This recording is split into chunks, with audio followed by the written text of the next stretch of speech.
شک کا زہر۔ بسا اوقات شک کا زہر سانپ کے زہر سے بھی زیادہ خطرناک ثابت ہوتا ہے۔ اس سے ہنستے بستے گھرانوں میں دراڑیں پڑ جاتی ہیں۔ شک ایک قسم کی بیماری ہے جو کسی بھی شخص کو اگر لاحق ہو جائے تو وہ اپنی زندگی تو پریشان کن بناتا ہی ہے، لیکن ساتھ دوسروں کی زندگیوں کو بھی کرب و اذیت، صدمے اور پریشانیوں میں ڈبونے کی کوشش کرتا ہے۔ دنیا میں شک کی بنیاد پر ہی پہلا قتل ہوا تھا۔ قابیل کو اپنے بھائی حابیل پر شک ہو گیا تھا، اس نے اپنے بھائی کو قتل کر دیا۔ یونانی اور رومن ادب میں بھی ایسی کئی جنگوں کا احوال ملتا ہے جن کا آغاز ایک بے بنیاد شک پر مبنی واقعہ کے سبب ہوا۔ نفسیات دان یہ کہتے ہیں کہ شک سے نکلنے کے لیے ہمارے پاس کوئی فارمولہ نہیں ہے جسے لاگو کر کے انسان کو شک و شبہ کی اذیت سے نجات دلائی جا سکے۔ البتہ اللہ، جس کی صفات میں علیم و بصیر ہونا بھی شامل ہے، اس بات کا حکم دیتا ہے کہ تم لوگوں کی ٹھو میں نہ رہا کرو، تم زیادہ تجسس میں نہ پڑا کرو۔ اس طرح جب آپ شک میں پڑتے ہیں تو آپ اس حکم کو یقیناً چھوڑ دیتے ہیں جو بڑے واضح انداز میں اللہ نے آپ اور ہم سب کو دیا ہے کہ ایسے سی آئی ڈی جاسوسی لینے کے لیے مت جایا کرو، ورنہ آپ کی زندگی عذاب میں پڑ جائے گی۔ آپ خود سمجھدار ہیں اور جانتے ہیں کہ شک کی کیفیت میں پوری بات ہاتھ میں نہیں آتی۔ انسان محض اندازوں کی بنیاد پر رائے قائم کر لیتا ہے اور پھر یہ شک اسے اذیت سے دوچار کر دیتا ہے۔ جو قومیں شک و شبہ سے یہ اندازہ لگا لیتی ہے کہ میری سوچ میں فلاں مجرم ہے، غلط ہے اور شک پر مبنی اندازوں سے تعلقات خراب کر لیتی ہے، وہ ترقی کی دوڑ میں پیچھے رہ جاتی ہے۔ ایسے ہی ایک واقعہ کا ذکر عظیم دانشور اشفاق احمد نے اپنے پروگرام زاویہ میں کیا۔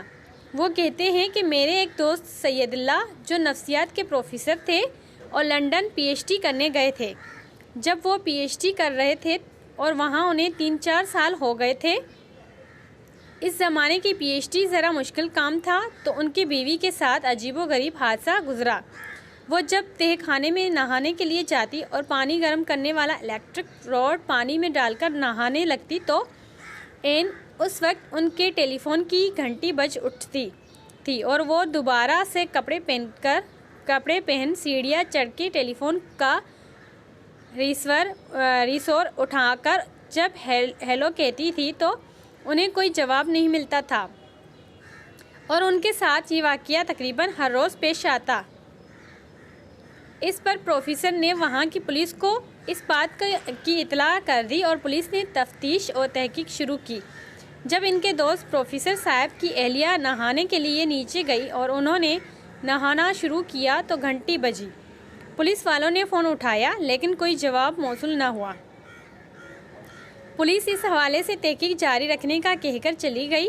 اب پروفیسر نے اپنے تئیں بھی کچھ تفتیش کی تو ان کو لگا کہ ان کے سامنے جو مکار اور موٹا آدمی جس کی ٹانگ کٹی ہوئی تھی رہتا ہے یہی فون کرتا ہوگا، اور وہ تھا بھی کچھ بدتمیز قسم کا۔ چنانچہ پولیس نے بھی اس کے نمبر پر پہرا بٹھا دیا، حالانکہ وہ شخص فون نہیں کرتا تھا۔ پولیس نے ایکسچینج سے بھی پتہ کیا لیکن وہاں سے پروفیسر صاحب کے نمبروں پر کوئی فون کال آنے کی تصدیق نہ ہوئی۔ لندن کا یہ واقعہ اتنا مشہور ہوا کہ ذرائع ابلاغ کی خبروں کی زینت بن گیا۔ ہر چھوٹے بڑے اخبار، صبح دوپہر کے اخبارات میں اس بات کا ذکر ضرور آتا تھا۔ ایک عرصہ تک وہ ملزم گرفتار نہیں ہو سکا اور اس عجیب چور کا پتہ نہیں چل سکا جس نے پروفیسر اور ان کی اہلیہ کا چین چرا لیا تھا۔ چنانچہ سب تھک ہار کے بیٹھ گئے۔ پروفیسر صاحب کی بیوی نے کہا اب اس ملک میں نہیں رہنا اور انہیں یہاں سے چلے جانا چاہیے کیونکہ یہاں کے لوگ بدتمیز اور بدمعاش ہیں اور ان کا اندازہ زیست شریفوں والا نہیں ہے۔ پروفیسر صاحب نے کہا کہ میرا تھوڑا سا کام رہ گیا ہے، وہ ختم کر لے تو چلتے ہیں۔ ان کی بیوی نے کہا کہ دفع کرو، کیا پی ایچ ڈی کے بغیر زندگی بسر نہیں ہوتی۔ جب پروفیسر صاحب پر اہلیہ کا دباؤ بہت زیادہ پڑا تو انہیں پی ایچ ڈی بالکل غرق ہوتی نظر آئی۔ تب انہوں نے اللہ تعالیٰ سے خلوص دل سے اس سلسلے میں مدد مانگی اور رہنمائی چاہی۔ اسی رات جب وہ اس بارے میں غور کر رہے تھے، انہوں نے فیصلہ کیا کہ میں اس کی دوبارہ پوری تحقیق کرتا ہوں۔ پروفیسر صاحب بتاتے ہیں کہ وہ کسی زمانے میں ریڈیو ٹرانزسٹر بنایا کرتے تھے۔ ان ٹرانزسٹرز کو کرسٹل سیٹ کہا جاتا ہے، جس میں ایک لمبے سے اپریل کو نیچے گملے وغیرہ میں ارتھ دے کر گھمایا جاتا تھا اور کبھی نہ کبھی کوئی نہ کوئی اسٹیشن پکڑا ہی جاتا تھا۔ یہ سن 3738 کی بات ہے۔ انہوں نے اپنے الیکٹرونکس کا علم جتنا بھی تھا اسے بھی استعمال کیا۔ چنانچہ انہوں نے اس فون بجنے کی آواز پر کان رکھے اور جو نہیں نیچے ان کی بیوی نہانے کے لیے گئی، انہوں نے آواز دیکھ کر کہا، بیگم روٹ لگایا؟ جب آواز آئی ہاں تو پروفیسر صاحب نے کہا، دیکھو ابھی گھنٹی بجی اور عین اس وقت گھنٹی بج اٹھی۔ اس پر پروفیسر صاحب نے تحقیق شروع کر دی اور 6 دن کے اندر انہوں نے چور پکڑ لیا۔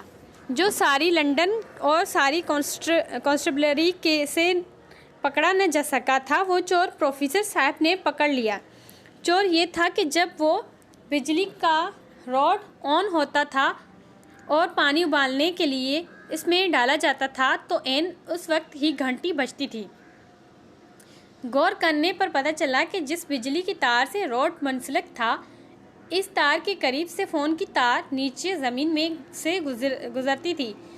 جو نہیں وہ بجلی کی تار ہیٹ اپ ہوتی، وہ فون کی تار کو بھی انرجائز دیتی تھی اور اس وجہ سے فون کی تار کرنٹ محسوس کر کے گھنٹی بجانی شروع کر دیتی تھی اور اس میں کوئی آدمی ملوث نہ تھا۔ پروفیسر صاحب کہتے ہیں کہ جس کرب کی حالت میں انہوں نے وہ پورا سال گزارا تھا، وہ خود جانتے ہیں یا ان کی بیوی جانتی ہے۔ اس طرح کے واقعات حیات انسانی میں گزرتے رہتے ہیں اور اب بھی گزر رہے ہیں۔ تو اس عذاب سے نکلنے کے لیے روحانی طور پر اللہ سے مدد مانگی جا سکتی ہے، کیونکہ اس نے شک سے منع فرمایا ہے۔ ہم اللہ سے مدد مانگ کر اس قسم کے کربناک مرض سے باہر نکل سکتے ہیں۔ اگر کبھی آپ کو ایسی مشکل درپیش ہو کہ ہم شک و شبہ یا ضن میں مبتلا ہو جائیں تو پھر اللہ کی رسی کو مضبوطی سے تھام کر اور اپنا آپ سارے کا سارا ڈھیلا چھوڑ کر خود کو اس کے حوالے کر کے اس کا حل تلاش کریں، تو اس کا حل تلاش کرنا ممکن ہے۔